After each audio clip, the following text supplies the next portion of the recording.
અને એક એક દાખલો તો પાછો સમજાવીશ જ, એક એક તો કર્યો જ હશે કાયદેસર, એની ચિંતા ના કરતા હો ને.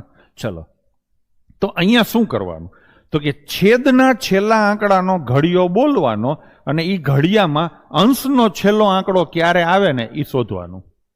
એકનો ઘડિયો બોલો, એક એકા એક, એક દૂની દૂ, બરાબર ને. આવી રીતે છગડો છેલ્લે કઈ આવે, તો કે 6 થી ગુણો, એટલે 1 ને 6 થી ગુણો ને એટલે છેલ્લે છગડો આવે. તો અહીંયા ગુણ્યા કેટલા કરવા પડે? 6. તો જવાબમાં છેલ્લો આંકડો આવશે 6.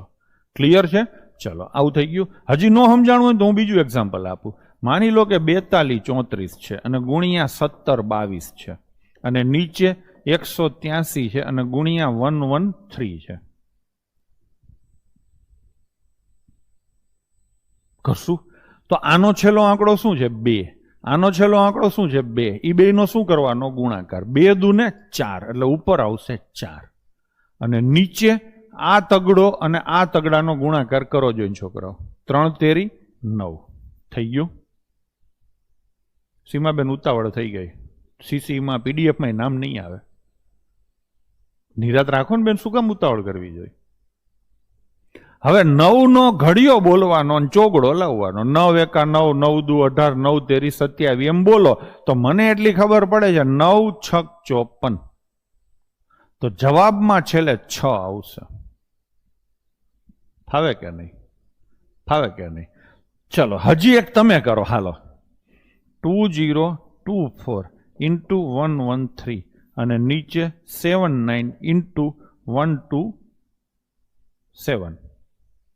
હાલો, આ વખતે સીમાબેન ઉતાવળ ના થાય હો, જવાબ સાચો જ પડવો જોઈએ, ભલે વાર લાગે.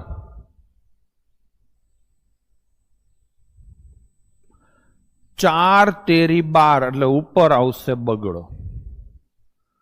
9 સત્તા 63 એટલે નીચે આવશે તગડો. અને એક એક દાખલો તો પાછો સમજાવીશ જ, એક એક તો કર્યો જ હશે કાયદેસર, એની ચિંતા ના કરતા હો ને. ચલો, તો અહીંયા શું કરવાનું, તો કે છેદના છેલ્લા આંકડાનો ઘડિયો બોલવાનો અને એ ઘડિયામાં અંશનો છેલ્લો આંકડો ક્યારે આવે ને એ શોધવાનું.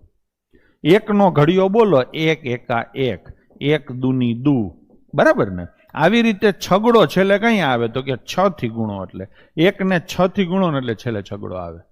તો અહીંયા ગુણ્યા કેટલા કરવા પડે? 6. તો જવાબમાં છેલ્લો આંકડો આવશે 6. ક્લિયર છે? ચલો, આવું થઈ ગયું. હજી ન સમજાણું હોય તો હું બીજું એક્ઝામ્પલ આપું. માની લો કે 42 34 છે અને ગુણ્યા 17 22 છે અને નીચે 183 છે અને ગુણ્યા 113 છે.